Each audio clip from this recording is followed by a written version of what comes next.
बोल बाबा ऋग्वेद बोल, हे म्हणल्या बरोबर रेडा अग्निमिळे म्हणायला लागला. याचा अर्थ काय? त्यांचा संकल्प हीच संकल्पाची परिपूर्ती आहे. संकल्प आणि परिपूर्ती याच्यामध्ये अंतर नसतं. तो ब्रह्मसंकल्प आहे, तो भगवत संकल्प आहे, तो संत संकल्प आहे, तो सर्ग आहे. आणि विसर्गामध्ये सगळी पौरुष सृष्टी. पौरुष सृष्टीला विसर्ग म्हणतात. म्हणून या चौथ्या स्कंधामध्ये जे वर्णन आलंय ते सगळं पुरुषार्थाचं वर्णन आहे, सगळं पौरुषाचं चिंतन आहे. चौथ्या स्कंधामध्ये एकूण अध्याय आहेत 21. याच्यातल्या 21 अध्यायाचं वर्गीकरण करत असताना पहिले 7 अध्याय हे पुरुषार्थातल्या धर्म या संकल्पनेचं विवरण करण्याकरता प्रकट झाले. नंतरचे 5 अध्याय पुरुषार्थातल्या अर्थ या संकल्पनेचं चिंतन करण्याकरता प्रकट झाले. त्याच्या नंतरचे 11 अध्याय कामाचं निरूपण करणार आहेत आणि त्याच्या नंतरचे 8 अध्याय हे मोक्षाचं निरूपण करणार आहेत. एकूण अध्याय आहेत 31, 7, 5, 11 आणि 8 असं वर्गीकरण करण्यात आलं. याच्यात 7 अध्याय धर्माचे, 5 अध्याय अर्थाचे, 11 अध्याय कामाचे आणि नंतरचे 8 अध्याय मोक्षाचे असं वर्गीकरण का करण्यात आलं? मोक्षाकरता 8च अध्याय का ठेवा? 11 अध्याय मोक्षाकरता का वापरले नाहीत? 8च वापरले.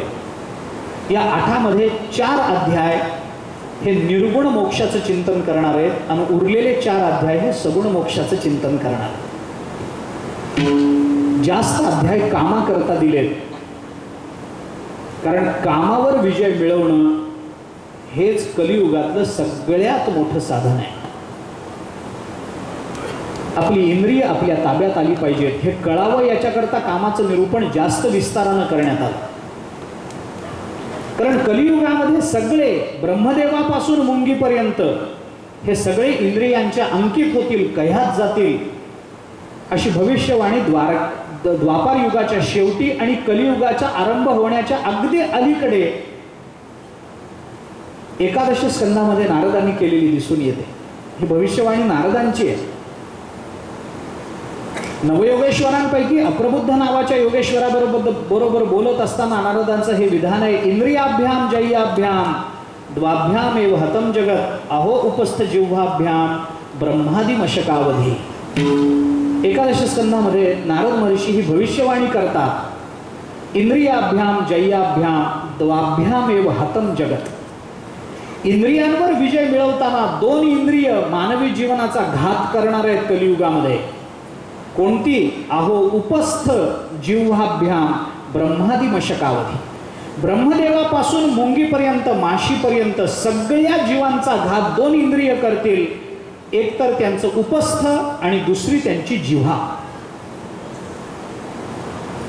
कारण माणसाला उपस्थापासून मिळणारं सुखच माणसाला अधोगतीला नेणार आहे आणि माणसाच्या जिव्हेनी जो रस चाखला जातो तो रसच माणसाला नंतर अधोगतीला नेणार आहे. 2 इंद्रियांवर विजय मिळवणं कठीण जाणार आहे आणि इंद्रियांवर विजय मिळवणं कठीण जाणार आहे म्हणून त्याचं निरूपण जास्त करावं याच्याकरता कामासाठी 11 अध्याय खर्च केलेत. 7 अध्यायामध्ये धर्माचा विचार केला.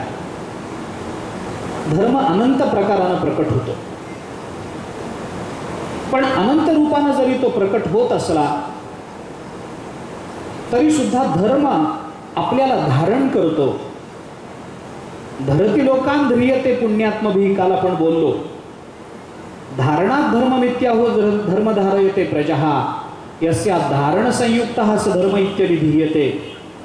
व्यास महर्षी धर्माची व्याख्या करताना महाभारतामध्ये बोलतात, धारणात धर्मम इति आहुः. ध्रुव धारण करणे या धातूपासून धर्म शब्द आहे. धर्म, अर्थ, काम आणि मोक्ष या 4 पुरुषार्थाचं चिंतन करण्याकरता 4था स्कंध प्रकट होतो. याच्याकरता सगळ्यात पहिल्यांदा धर्माचं चिंतन करण्याकरता म्हणून दक्ष प्रजापतीचं चिंतन करण्यात आलं. त्याच्यासाठी स्वयंभू म्हणूनच्या कन्याच्या मुलींच्या वंशाचं वर्णन आलं, कारण तिथून आपल्याला पुढे जायचं आहे, तिथून सतीचा विचार करायचा आहे, तिथून भगवान शंकराचा दक्ष प्रजापतीचा विचार करायचा, याच्याकरता हे सांगण्यात आलं. स्वयंभू मनुला शतरूपेपासून 2 मुलं आणि 3 मुली झाली. 2 मुलांचं नाव होतं उत्तानपाद आणि प्रियव्रत, आणि 3 मुलींची नावं होती आकुती, देवहूती आणि प्रसूती. आकुतीचा विवाह पुत्रिका धर्मानुसार रुची बरोबर लावून देण्यात आला. पुत्रिका हा पूर्वीच्या काळामध्ये पाळला जाणारा एक धर्म आहे. पुत्रिका धर्म म्हणजे काय? आपल्या मुलीचं लग्न दुसऱ्या बरोबर लावून द्यायचं, पण ते लावून देताना तिला होणारा पहिला मुलगा आपण घ्यायचा, याला म्हणायचं पुत्रिका धर्म.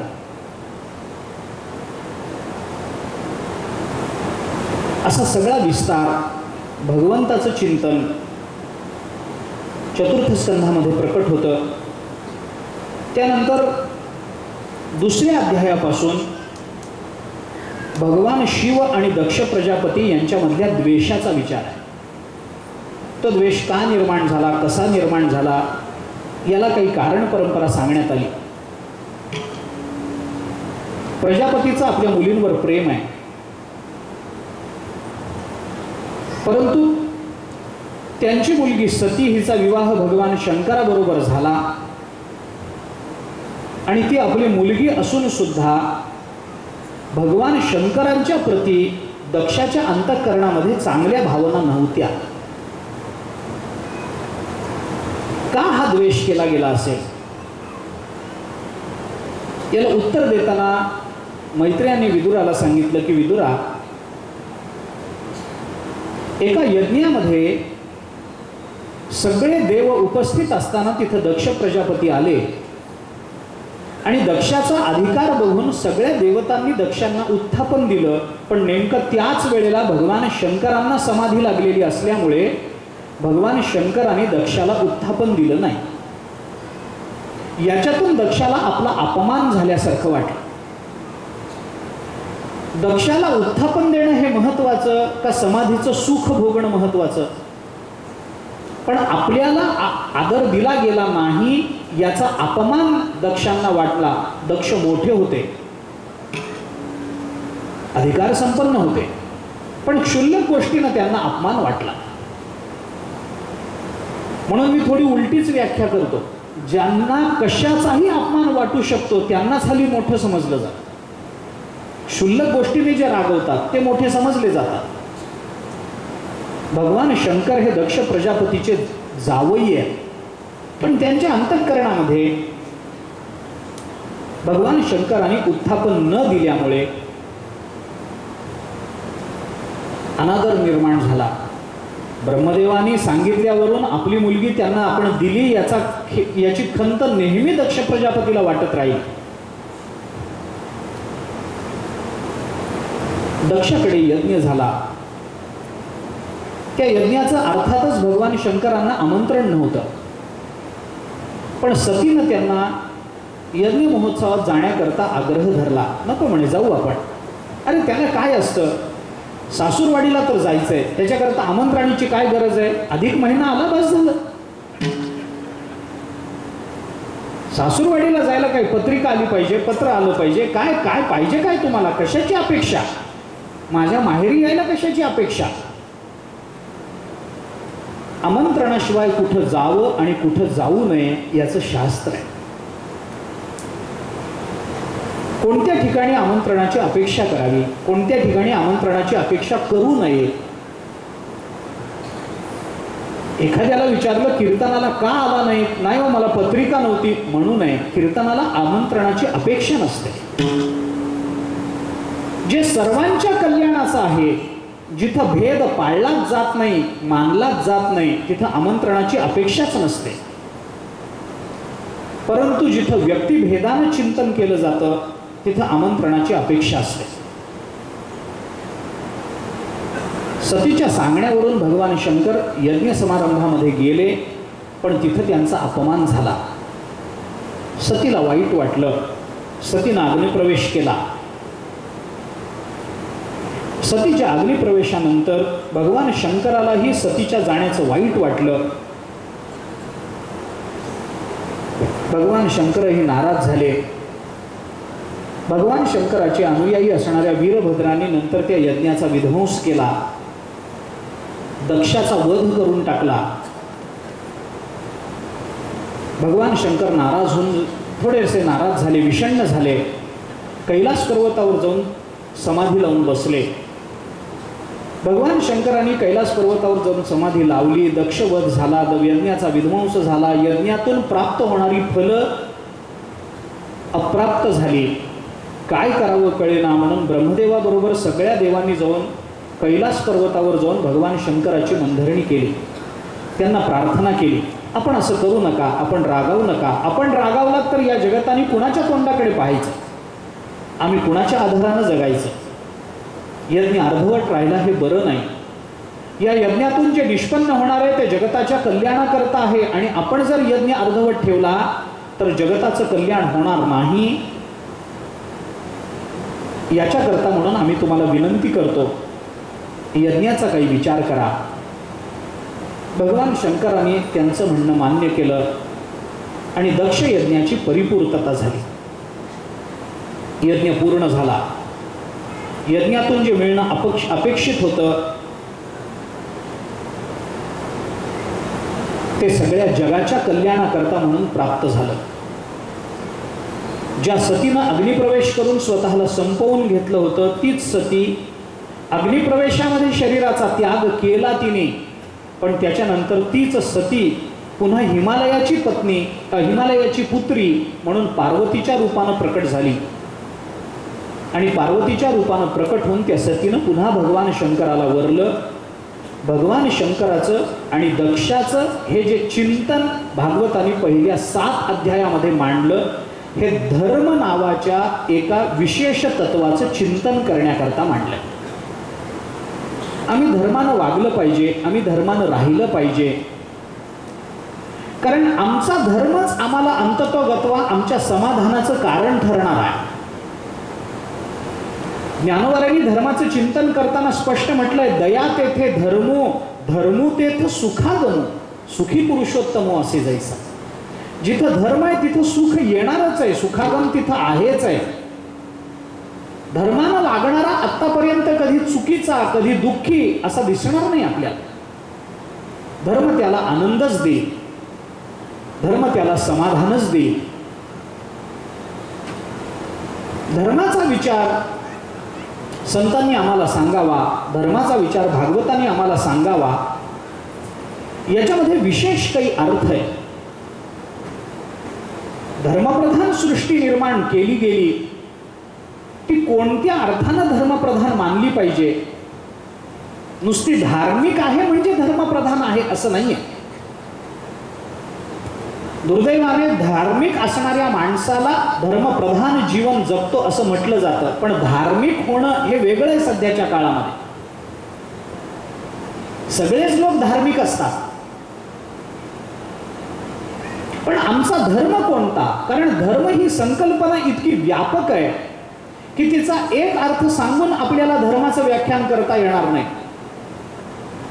त्यासाठी म्हणून तो धर्म हा शब्द कोणत्या शब्दाला जोडून येतो त्याच्यावरून धर्माचं चिंतन केलं पाहिजे. काही धर्म सगळ्यांकरता, सत्यम वद कुणा करताय? सगळ्यांकरता.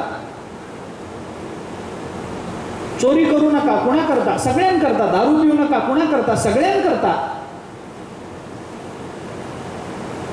म्हणून धर्माचा विचार करताना 2 पद्धतीने धर्माचा विचार केला जातो, धर्म आणि स्वधर्म. भगवंतांनी अर्जुनाला गीतेमध्ये धर्म सांगितला, पण त्या धर्माबरोबर स्वधर्म सांगितला. अर्जुनाने तत्वज्ञान ग्रहण करून आपल्या जीवनाची कृतार्थता संपादन केली पाहिजे, हा अर्जुनाचा धर्म आहे. पण तो धर्म पाळला जावा याच्याकरता त्यांनी युद्ध करणं हा त्याचा स्वधर्म आहे.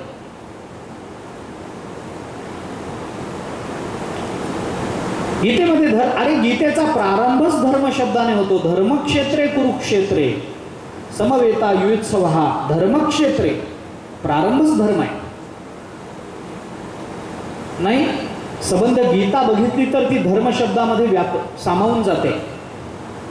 गीतेचा आरंभ धर्म याच्यातल्या ध शब्दाने गीतेचा आरंभ होतो. धर असा गीतेचा आरंभ आहे. आणि सगळ्यात शेवटचा श्लोक यत्र योगेश्वर कृष्ण यत्र पार्थो धनुर्धरा तत्र श्रीर विजयो भूतीर ध्रुवानितीर मतीर म म या मनी गीतेचा शेवट होतो. धर्म एवढ्यातच सगळे 18 अध्याय सामावून गेलेले. गीता धर्म सांगते, पण गीता स्वधर्मही सांगते.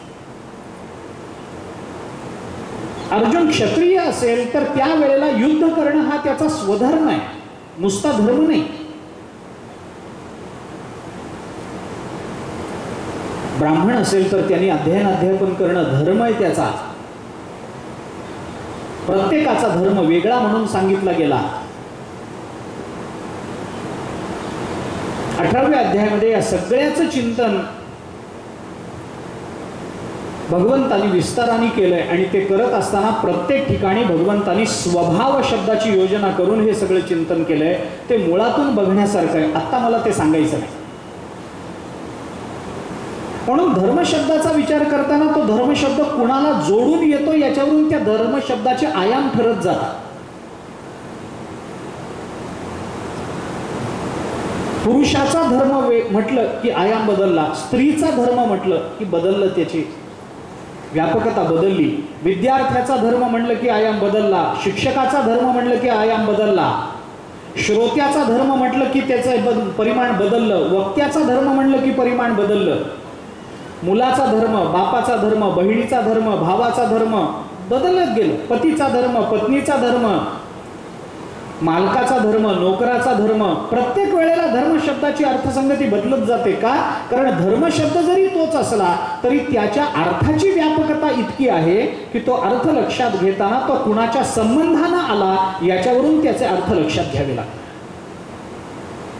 धर्म निरूपण हे सोपं नाही आहे. माणसाच्या ठिकाणी काय काय धर्म असावेत याचा विचार वेगवेगळ्या पद्धतीनं आपल्याला वेगवेगळ्या ठिकाणी केलेला दिसून येतो. मनुस्मृतीमध्ये धर्माचं चिंतन करताना वेगळाच विचार आला. आपले धर्म कोणते असावेत आणि कोणत्या धर्माने आपण वागू नयेत याच्याकरता म्हणून भगवंताचा तिरस्कार करून आपल्याला कोणत्याही धर्माची प्राप्ती होणार नाही हे सांगण्याकरता हे 7 अध्याय पहिल्यांदा भागवतांनी खर्च केले. तुम्ही धर्म कोणता पाळता, धर्मातला एखादा अंश स्वीकारता, हे जरी सगळं खरं असलं तरी मूलतः भगवंताचा तिरस्कार न करणं, भगवंताबद्दल अंतःकरणामध्ये द्वेषभावना न ठेवणं, भगवंताच्या त्यागाचा विचार न करता भगवंताच्या चरणकमलाच्या प्राप्तीचाच विचार करणं हा मूळ मानवी धर्म आहे हे सांगण्याकरता म्हणून पहिले 7 अध्याय खर्च झाले. यज्ञ धर्म प्रकरण आहे, पण यज्ञ चालू असताना भगवंताचा तिरस्कार केल्याने कोणताही धर्मसिद्धीला जात नाही हे दक्षाच्या यज्ञामध्ये दिसून आलं. नाहीतर त्या यज्ञाचा ध्वंस होण्याचं कारण राहिलं नसतं. भगवंताचा द्वेष करण्याने यज्ञ ध्वंस झाला. यज्ञ हे धर्म आहे, मान्य आहे, यज्ञ करणं हा धर्मच आहे. कारण यज्ञामध्ये समर्पण आहे, यज्ञामध्ये दातृत्व आहे, यज्ञामध्ये सगळ्याच गोष्टी आहेत. ज्याचं त्याला देऊन टाकणं हा यज्ञ आहे, समर्पण करणं हा यज्ञ आहे, देणं दातृत्व दाखवणं हा यज्ञ आहे. पण हे सगळे जरी धर्म असले तरी या सर्व धर्मांचा आधार जर भगवत द्वेषातून निर्माण होत असेल तर तो भगवत द्वेष आपल्या धर्माला टिकू देत नाही. म्हणून यज्ञाचा ध्वंस झालेला भागवतांनी दाखवून दिला. भगवंताचा द्वेष न करणं, ईश्वररहित धर्म हा मीमांसेने सुद्धा अकिंचितकर मानला. मी थोडं मीमांसेचं चिंतन करतो, तसं मीमांसेमध्ये ईश्वराला फार स्थान नाही आहे. पूर्वमीमांसेचा विचार केला, जैमिनींची पूर्वमीमांसा ईश्वराला फक्त बाह्य सहाय्यक म्हणून महत्व देते, अंतरसहाय्यक सुद्धा मानत नाही.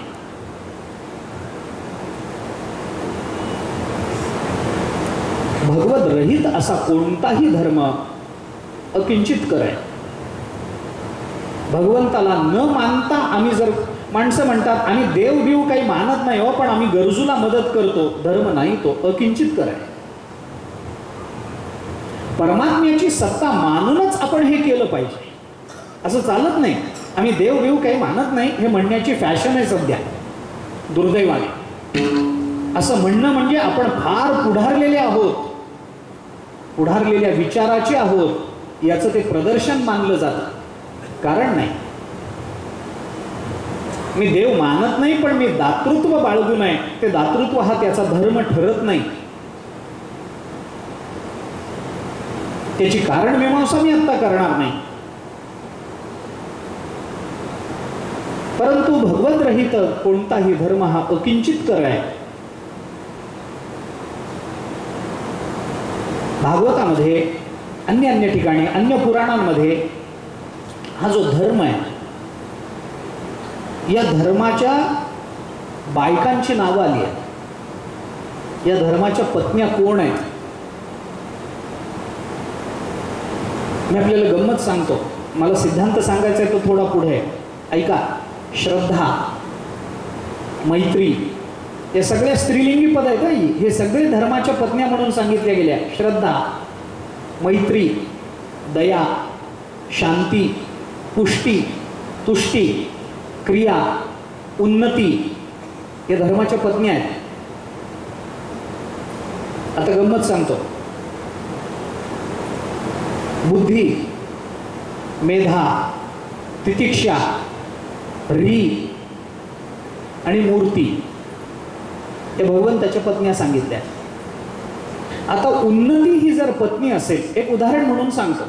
उन्नती ही जर त्या धर्माची पत्नी असेल आणि आम्हाला आमच्या जीवनाची उन्नती हवी असेल तर आम्हाला उन्नती पाहिजे पण धर्म नकोय. म्हणजे बायको पाहिजे पण तिचा नवरा नको. कोण पत्नी अशी आहे जी नवऱ्याला सोडून विनाकारण आपल्याकडे येईल सांगा? उन्नती पाहिजे असेल तर धर्म पाळला पाहिजे म्हणजे उन्नती घरी येते. हा त्याचा सरळ अर्थ आहे. आम्हाला काय झालंय, त्याची पत्नी पाहिजे तो नको. रावणाचे वंशज, रावणाला देवाची बायको पाहिजे होती, देव नको होता. पण त्या बिचाऱ्याने हे ओळखायला पाहिजे होतं की देवाची बायको नेहमी पतिव्रता असते, पती जाईल तिकडेच जाते. आपण रामाला घरात आणावं, सीता अनायासे घरात आली असती. तिथं फक्त राम आणि सीतेचा विचार आहे. आपल्या जीवनामध्ये भगवान आणि लक्ष्मीचा विचार आहे. आम्हाला काय पाहिजे? देवाची बायकोच पाहिजे, लक्ष्मी पाहिजे, देव नकोय पण लक्ष्मी मिळावी. आता ती बिचारी पतिव्रता आहे. मग काय केलं पाहिजे? काही करू नका. देवाला घरी आणलं की लक्ष्मी आपोआप आपल्या घरी चालत येते. उन्नती हवी असेल तर धर्म पाळला पाहिजे. बुद्धी हवी असेल तर धर्म पाळला पाहिजे. ईशरहित असा कोणताही धर्म आपल्या जीवनाचं कल्याण करणार नाही हे आम्हाला या 7 अध्यायातून भागवतांनी दाखवून दिलं. आता हा धर्म आणि या धर्माच्या या सगळ्या बायका यांच्यापासून धर्माला झालेली संतती जर आपण पाहिली, पुराणांमध्ये आलेलं वर्णन आहे, ही जर संतती आपण पाहिली तर ही संतती सुद्धा चांगली आहे. शुभ, प्रसाद, अभय, सुख, मोद, स्मय, योग, दर्प, अर्थ, स्मृती, क्षेम, विनय आणि धर्म आणि धर्माच्या पत्नींपासून शेवटचं अपत्य निर्माण होतं जे आपल्या जीवनाचं कल्याण करतं. ते जुळय नरनारायण. धर्मापासून नरनारायणाची प्राप्ती होते. धर्म पाळावा, धर्मनिष्ठ बुद्धी असावी, धर्मनिष्ठ मेधा असावी, धर्मनिष्ठ मैत्री असावी, धर्मनिष्ठ श्रद्धा असावी. परमात्मा प्राप्ती होतेच होते. पण परमात्म्याचा त्याग करून आम्ही धर्माचा दंभ मिरवत असू तर तो धर्म आम्ही आणि आमचं कर्म या दोघांनाही उद्ध्वस्त करून टाकतो. हे दक्षाच्या यज्ञावरून सांगण्याकरता धर्म आणि धर्माच्या संबंधानं अन्वय व्यतिरेकाने आपल्याला कळण्याकरता दक्ष प्रजापतीची कथा भागवतामध्ये येते.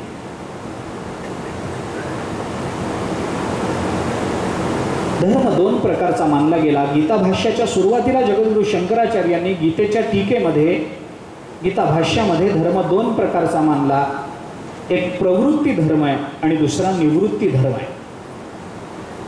दोन्ही धर्म मानवी कल्याणाकरता उपयुक्त आहेत.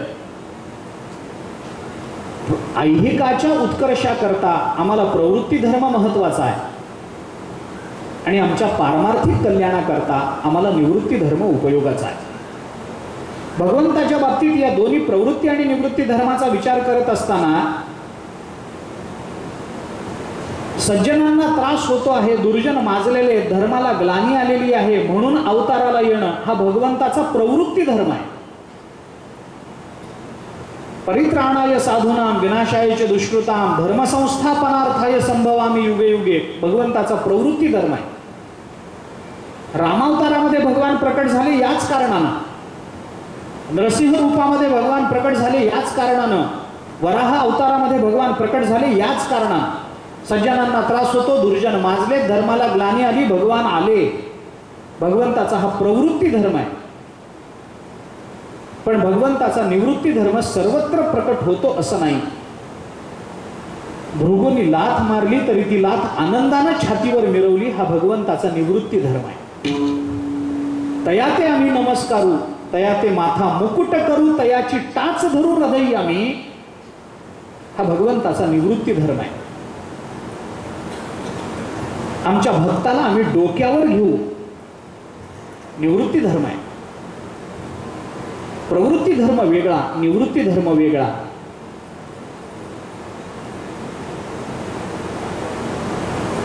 आपला अपमान झाला, भगवान तिथून निघून गेले, भगवंताचा प्रवृत्ती धर्म आहे.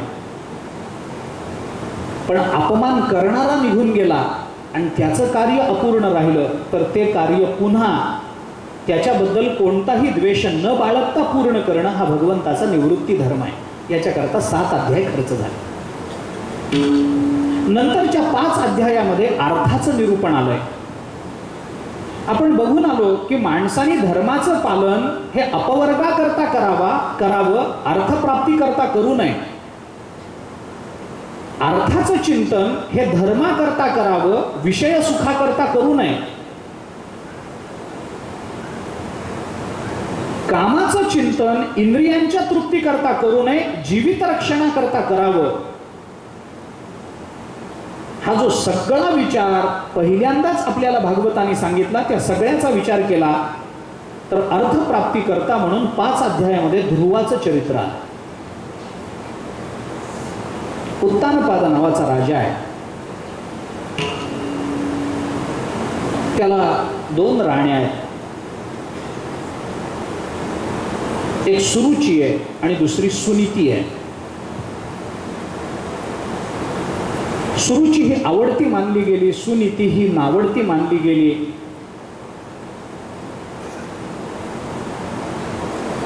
सुनीतीच्या पोटी ध्रुव जन्माला आला, अवताराला आला आणि सुरुचीच्या पोटी उत्तम नावाचा मुलगा तो जन्माला आला. सुरुची आवडती आहे आणि सुनीती नावडती आहे. नीती आवडेनाशी झाली आणि रुचीमध्ये रमला की तो उत्तान होतो, याच्यामध्ये आश्चर्य वाटायचं कारण राहत नाही. नीतीमध्ये आवड असावी, रुचीत आवड असू नये. कारण रुची ही इंद्रियांच्या संबंधाने आहे, नीती ही अंतःकरणाच्या संबंधाने आहे.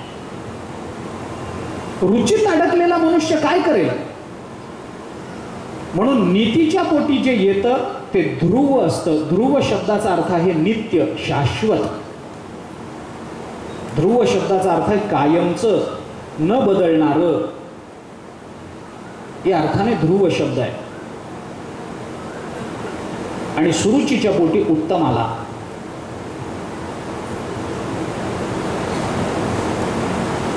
उत्तमाचा विचार तसा जर केला तर तो तात्कालिक असतो. त्या त्या काळामध्ये जे उत्तम आहे ते बघा. नित्य आणि अनित्याची प्राप्ती, नीतीतून नित्याची प्राप्ती होते आणि रुचीतून अनित्याची प्राप्ती होते, हे भागवताने याच्यातून दाखवून दिलंय आपल्याला.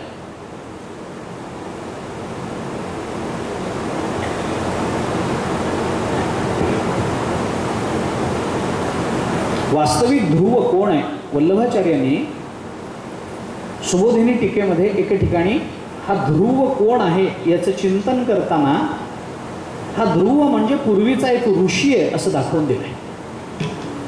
एक ऋषी आहे. ऋषी होता तो राजकुमाराच्या जन्माला आला म्हणजे काही फार चांगलं झालं असं नाही, उलट अधोगतीच झाली. ऋषी होता तो राजकुमार झाला, पण भगवत इच्छा आहे.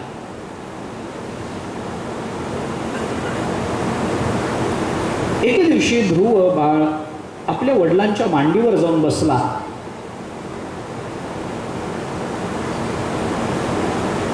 त्याच वेळेला उत्तम तिथे आला. ही कथा 3 पुराणांमध्ये येते, थोड्या थोड्या फरकाने येते. ध्रुवाला मांडीवर बसायची इच्छा आहे. सुरुचीनं ध्रुवाला बाजूला ओढलं, स्वतःच्या मुलाला तिथे ठेवलं आणि ध्रुवाला बोलताना ती वाईट बोलली. अरे ही मांडी हवी असेल ना तर त्याच्याकरता माझ्या पोटी जन्माला यावं लागतं, सुनीतीच्या पोटी जन्माला येऊन चालणार नाही. या देहाचा त्याग कर, पुन्हा माझ्या पोटी जन्माला येईल, तेव्हा या गादीवर या मांडीवर बसता येईल, तेव्हा तुला राज्य मिळेल, असं विनाकारण मिळणार नाही. ध्रुव लहान आहे, सावत्र असेल तरी आईने ढकलून दिलं, मांडीवरून ओढून काढलं, याचा बिचाऱ्याला अपमान वाटला. रडत रडत सुनीतीकडे आला.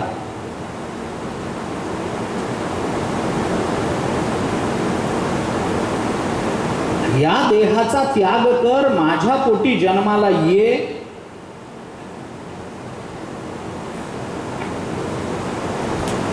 असं जेव्हा सुरुचीने सांगितलं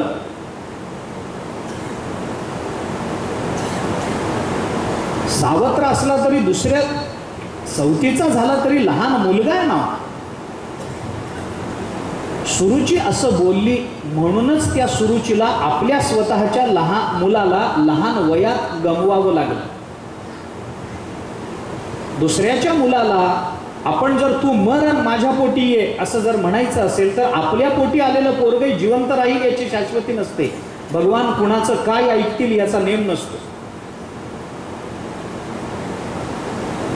रडत आईकडे गेला.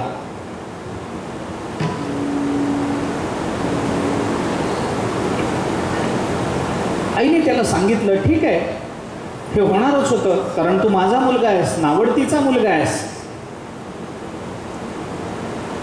मग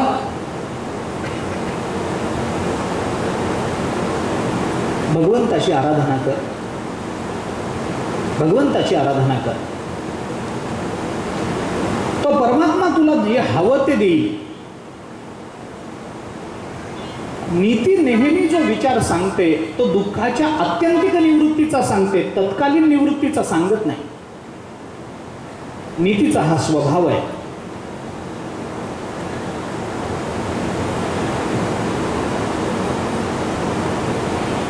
सुनीतीने सांगितलं. ध्रुव बाळ निघाला. रस्त्यामध्ये नारदांची भेट झाली. नारदांनी एका अलौकिक अशा मंत्राचा उपदेश त्यांना केला. तो मंत्र सामान्य नाही. जो जो त्या मंत्राचा जप करेल, उघडा मंत्र आहे, उघडा मंत्र जाणा रामकृष्ण म्हणा, तसा उघडा मंत्र नारदांनी दिला. त्या मंत्राचा जप केला, त्या मंत्राचं चिंतन केलं, त्या नामाचं चिंतन केलं. ध्रुवासारखं अरण्यात जायचंही कारण नाही, आपल्या घरात बसून आपल्याला भगवत प्राप्ती होईल असं सामर्थ्य त्या मंत्रात.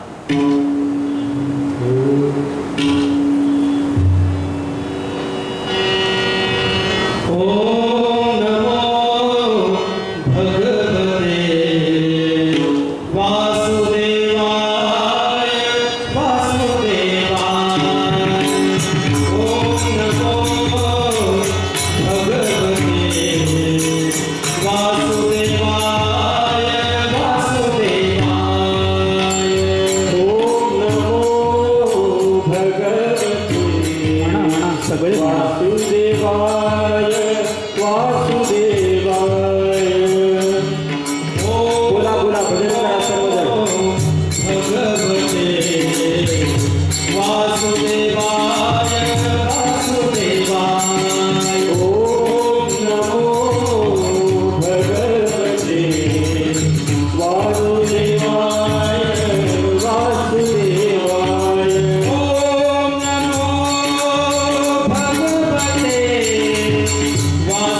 वासुदेवाय या मंत्राचा अनुग्रह दिला. या अनुग्रहानं अत्यंत तन्मयतेने तपश्चर्या करून ध्रुव बाळाला परमपदाची प्राप्ती झाली. ध्रुव स्थान असं प्राप्त झालं आणि अंततोगता विष्णू स्वरूपाची प्राप्ती झाली. आजही ते स्थान आढळ असल्यामुळे आपण त्याला ध्रुव तारा असं म्हणतो. पण नृसिंह पुराणामध्ये असा उल्लेख आहे की ती आढळ पदाची प्राप्ती झाल्यानंतर अजूनही ध्रुव बाळ रडतायत आणि असा विचार करतायत की भगवत स्वरूपाची सायुज्यता प्राप्त करून घेण्याच्या ऐवजी मी कोणतं आढळ स्थळ प्राप्त करून घेतलं. नृसिंह पुराणामध्ये वर्णन आहे. ध्रुव बाळाला परमपदाची प्राप्ती झाली. ही परमपदाची प्राप्ती हा अर्थविचार आहे. पुरुषार्थामध्ये धर्माचा विचार झाल्यानंतर अर्थाचा विचार येतो. तो अर्थाचा विचार धर्माकरता करावा, कामभोगाकरता करू नये असं जे भागवत बोलतं. त्याच्याकरता भगवत स्वरूपाच्या प्राप्तीकरता म्हणून राज्याचं चिंतन ध्रुवानी केलं. नंतर ध्रुव तपश्चर्या करून परत आले, त्यांना राज्य मिळालं वगैरेचा विचार पुढे झाला. अनेक वर्षानंतर राज्य केलं ध्रुवानी असं वर्णन आहे. अर्थाचा विचार भगवत प्राप्तीकरता, धर्माच्या प्राप्तीकरता करावा. भक्ती हा आपला धर्म आहे, नामचिंतन आपला धर्म आहे आणि त्या परमात्म्याची शरणागती स्वीकारणं हा जर मानवी जीवनाचा अंतिम धर्म असेल तर त्याच्या करता म्हणून अर्थप्राप्तीचा विचार, परमपदाच्या प्राप्तीचा विचार, आढळपदाच्या प्राप्तीचा विचार ध्रुवाच्या चरित्रात दिसून येतो. म्हणून तिथं अर्थविचार सांगितला गेला. नंतरच्या 11 अध्यायामध्ये कामविचाराकरता वेनाचं चरित्र आलं. वेनचरित्र जे आहे ते चरित्र असंच विचित्र आहे.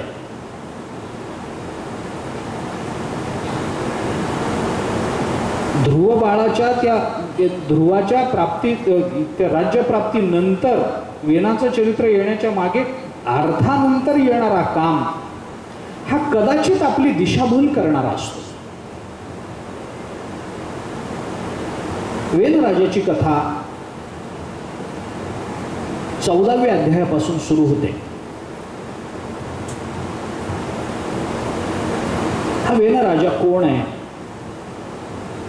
कुठून आला, त्याचं चरित्र काय, हा खूप विस्ताराचा विषय मैत्रेय सांगतात.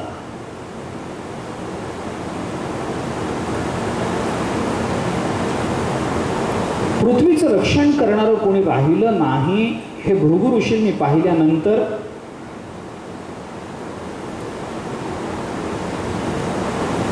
महाभारताने एका ठिकाणी असा विचार केलाय की देशाला जर राजा नसेल तर वाळलेलं गवत नुसतं वाऱ्यावर ठेवलं, त्यांना जर त्या गवताचा भारा जर आपण बांधला नाही तर न बांधलेल्या गवतासारखी, वाऱ्यावर उडून जाणाऱ्या गवतासारखी राज्याची अवस्था होत असते. त्याच्याकरता त्याला बांधणारा कोणीतरी पाहिजे आणि आत्ता जर अंग नाही तर दुसरं कोणीतरी पाहिजे म्हणून नाईलाजानं वेनाचा राज्याभिषेक करण्यात आला. वेन विचित्र होता स्वभावानं.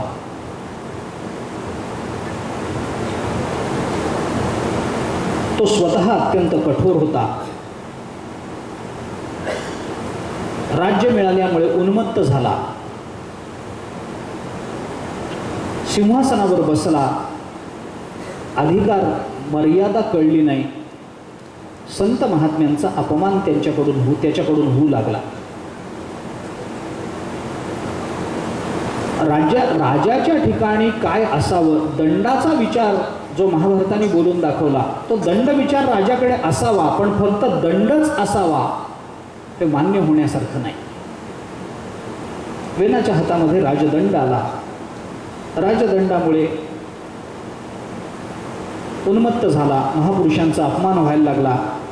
सगळ्यांच्या अंतःकरणामध्ये माझ्याबद्दल भय असलं पाहिजे अशी त्याची अपेक्षा होती. यज्ञ, दान आदी सगळी धर्मकृत्य करायला त्यांनी बंदी घातली. सगळी धर्मकर्म बंद केली. परिणाम असा झाला की आता काय करावं हा प्रश्न अनेक सत्वगुण संपन्न महात्म्यांच्या अंतःकरणामध्ये निर्माण झाला. आपापसामध्ये त्यांची चर्चा सुरू झाली की आपण आता विचित्र कात्रीमध्ये अडकलो, काय करावं. आम्हीच विनाकारण याला राज्याभिषेक केला, हे बरं झालं नाही. म्हणून ते सगळे मुनी त्या वेनाबरोबर चर्चा करण्याकरता त्याच्याकडे गेले आणि त्याला सांगितलं की आम्ही तुला काही सांगतो ते ऐक. अरे आपल्याला मोक्षपदापर्यंत जाणं, भगवत चिंतन करणं हे जास्त आवश्यक असतं. त्याच्याकरता निष्काम भाव अंतःकरणामध्ये असला पाहिजे. शोकरहित आणि स्वार्थरहित आपली बुद्धिवृत्ती असली पाहिजे. आपल्या कल्याणाकरता आपण काय काय करू शकतो, वेदांनी सांगितलेले मार्ग आपण खंडित करून आपल्या पदरात काही पडणारं नसतं. वेद आपल्या कल्याणाचं बोलतो, आपल्या कल्याणाची साधनं सांगतो. ती साधनं बंद करून काही मिळणार नाही. अहितापासून काढिती हितदेवनी वाढविती नाही श्रुती परवती माऊली जगा. अहितापासून काढून हित देवनी वाढवणारा वेद आहे. म्हणून वेदांनी आपल्याला जी आपली कर्तव्य कर्म सांगितलेली आहेत ती कर्तव्य कर्म तू बंद करू नकोस. ज्याला त्याला ते कर्म करू दे. देवतांचा महापुरुषांचा तिरस्कार करू नकोस. हे वेदाला सांगितल्यानंतर वेद नाहीतरी राजगादीवर बसला होता, उन्मत्तच होता. त्यांनी सांगितलं तुम्ही मला काय मूर्ख समजता काय, मला काहीच अक्कल नाही असं तुम्हाला वाटतं काय.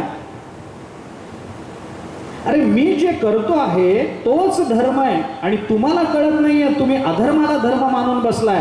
अरे देवाची पूजा करणं, आपल्या सायुज्य मोक्षाकरता परिश्रम करणं, धर्मानं वागणं, दया दाखवणं, दान करणं हा धर्म नाही, हा अधर्म आहे. आणि तुम्ही या अधर्माला धर्म समजून बसला, तुम्हाला कळत नाही. अरे जो देशाचा राजा असतो तोच परमात्मा असतो, वेगळा परमात्मा नाही या जगाला. कोण परमात्मा? राजा हाच परमात्मा आहे. राजा राजा म्हणजे कोण असतो? तो देवच असतो, दुसरं कोणी नाही.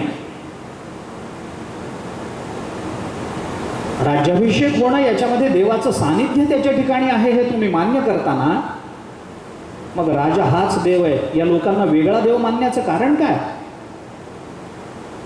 बाकी कोणता देव नाही. मी सोडून तुम्ही दुसऱ्यावर प्रेम करता म्हणजे एखादी पतिव्रता स्त्री पती सोडून दुसऱ्यावर प्रेम करते असं झालंय. तुमच्या सगळ्यांचा तारणहार मी आहे. तेव्हा मी सांगतो तेच शास्त्र, मी सांगतो तोच धर्म, मी म्हणेल तोच नियम. तुम्ही मला शहाणपणा शिकवायला येऊ नका. वाईट वाटलं या सगळ्या ऋषीमुनींना. त्यांनी विचार केला काय करावं. हा जोपर्यंत आहे तोपर्यंत धर्मकृत्य करू देत नाही. लोकांना चांगला उपदेश करायला आपल्याला धाडस होत नाही, उपदेश करू देत नाही. हा लोक नीतीनं धर्मानं वागत नाही, अधर्मानं वागणं यालाच हा धर्म समजतोय. काय करावं? मग असा माणूस मेलेला बरा. म्हणून त्याच्या मरणाचा निश्चय त्यांनी केला. ऋषीमुनींनी त्याला मारलं. कसं मारलं? नुसता हुंकार, ऋषींचा नुसता हुंकार प्रकट झाला.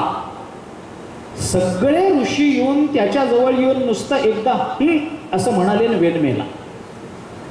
सामर्थ्य ऋषींचं. नुसत्या हुंकाराने त्याला मारलं.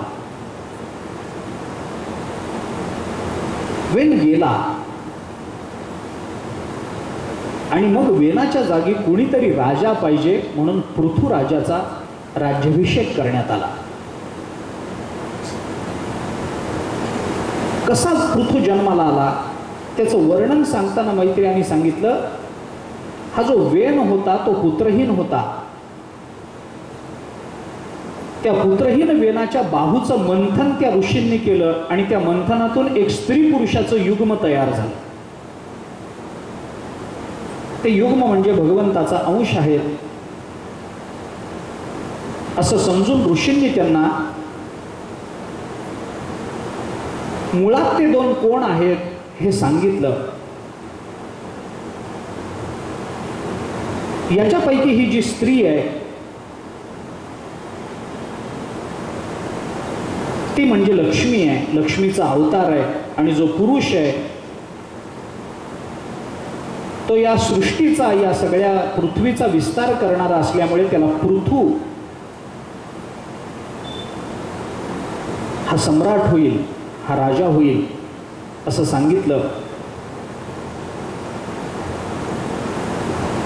त्याच अंगापासून निर्माण झालेली ही अतिशय सुंदर स्त्री नंतर त्याला वरेल, हिचं नाव अर्ची असेल हेही सांगितलं. त्यानंतर त्या पृथूच्या अभिषेकाची तयारी सगळ्या देवतांनी, ब्राह्मणांनी, त्या वेदवेत्यांनी केली.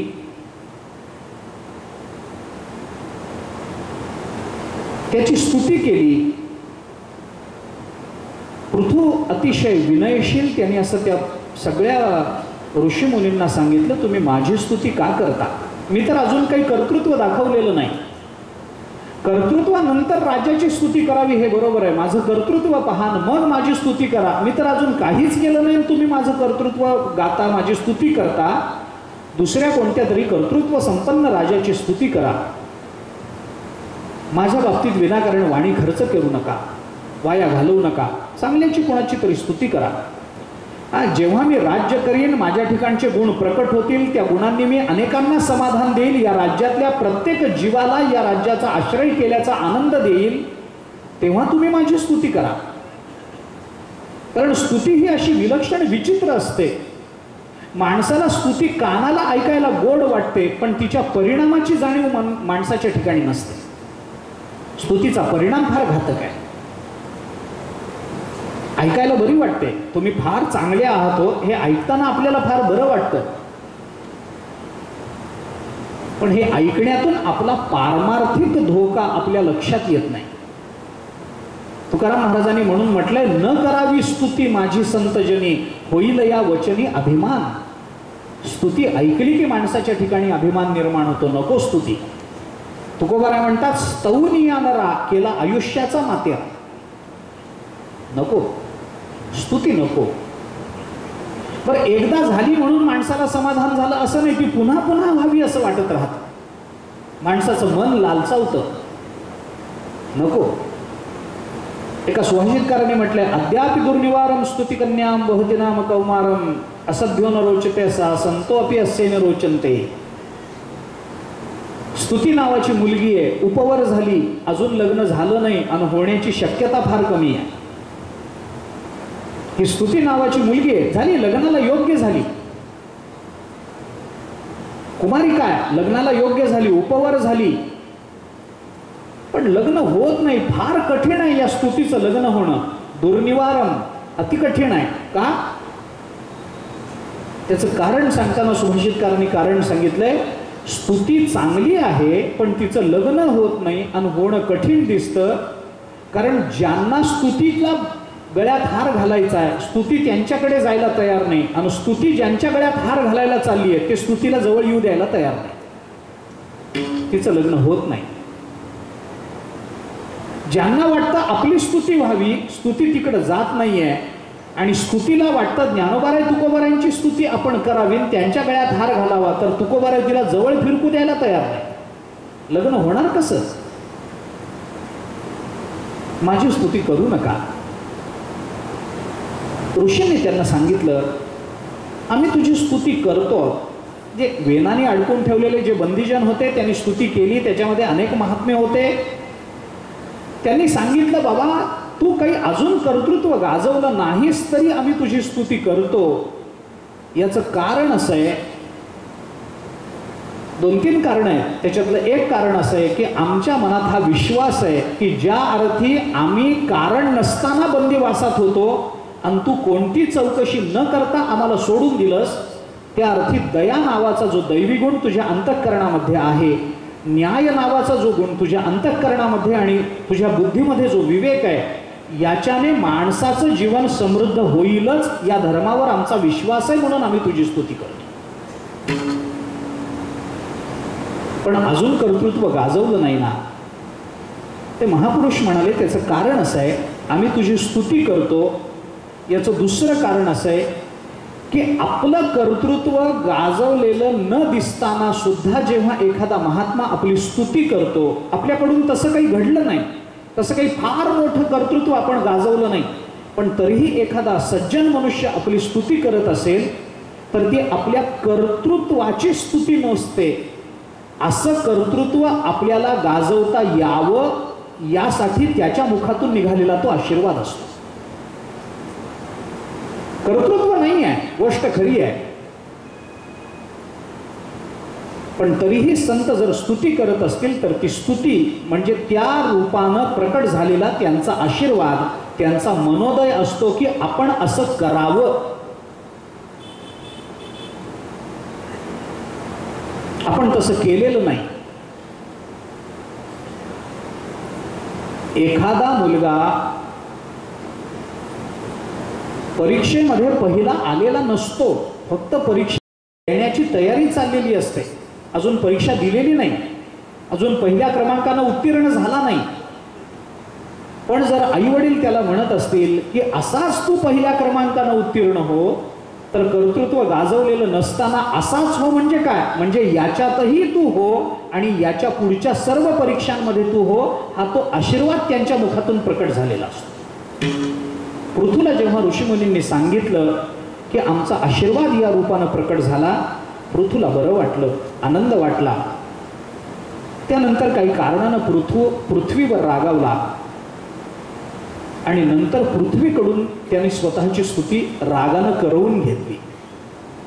आता हे विचाराचे विषय की जो पृथू ऋषींनी केलेल्या स्तुतीला नको म्हणतो, तो पृथ्वीकडून केल्या जाणाऱ्या स्तुतीला मात्र होकार देतो. याची काही कारण मीमांसा भागवतांनी केली. त्यानंतर पृथूने या पृथ्वीचं दोहन केलं. त्यानंतर आपलं कर्तृत्व सगळं सिद्ध झाल्यामुळे पृथूने नंतर अश्वमेध यज्ञ केला. त्या अश्वमेधामध्ये त्या अश्वमेध यज्ञामध्ये भगवान भगवंताचं प्राकट्य झालं. भगवान प्रकट झाले. यज्ञामध्ये भगवान प्रकट होणं पृथूला खूप आनंदाचं वाटलं. नंतर पृथूने आपल्या सगळ्या प्रजेला काही तत्वज्ञानाचा उपदेश केला. तुम्ही कसं वागावं, कसं राहावं, आपण कोणते विचार करावेत, आपल्या जीवनामध्ये त्रिशुद्धी कशी असली पाहिजे, गुणांचा विचार आपल्या जीवनामध्ये आपण कोणत्या अर्थाने करावा, आपल्यामध्ये काय अनुस्यूत आहे, आपलं स्वरूप काय आहे, आपण आत्ता काय करतो आहोत, आपण काय केलं पाहिजे, मानवी जीवनातलं साध्य साधन, मानवी जीवनाचं स्वरूप, या सगळ्याचा विचार पृथूने आपल्या प्रजेला बोलून दाखवला. त्यावेळेला तिथे सनकादिक आले. सनकादिकाने पृथूला काही आशीर्वाद दिला. या आशीर्वादानं पृथूचं जीवन अतिशय प्रगल्भ झालं, परिपूर्ण झालं आणि हे राज्य सगळं सोडून पृथू तपश्चर्येला निघून गेला आणि अंततोगत्वा परमात्मा स्वरूपाला प्राप्त झाला. हे पृथूचं चरित्र, वेनाचं चरित्र हे कामाकरता म्हणून प्रकट झालंय. धर्म, अर्थ आणि काम या कामाचा विचार मानवी जीवनामध्ये केला जातो. कामाला खूप महत्त्व आलं. इंद्रियांच्या उपभोगाला माणूस इंद्रियांच्या उपभोगाकरता वाटेल ते करायची तयारी दाखवतो, पण स्वैरपणानं इंद्रियांचा उपभोग किंवा विषयाचा उपभोग आमच्या इंद्रियांच्या माध्यमातून घेणं, याच्यामध्ये आमचं जीवन स्वैर होऊन जातं. जीवनाला विचाराचं अधिष्ठान राहत नाही. याच्याकरता कामाचा उपयोग कसा करू नये याच्याकरता वेनाचं चरित्र आलं आणि कामाचा उपयोग कसा करावा याच्याकरता पृथूचं चरित्र आलं.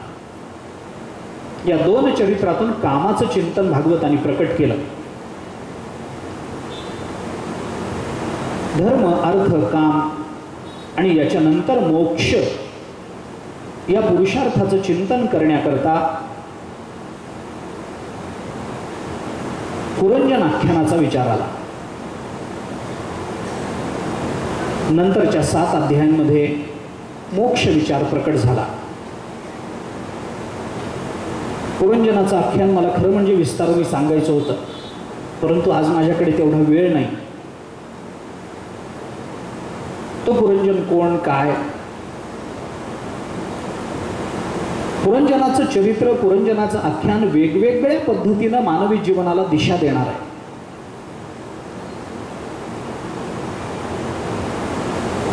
शिकारीसाठी वनात गेला, तळ्यामध्ये स्नान केलं, स्त्री जन्म झाला, पुन्हा काही काळानंतर पुरुष जन्माला आला. आमचे गुरुजी हे चरित्र फार छान सांगायचे.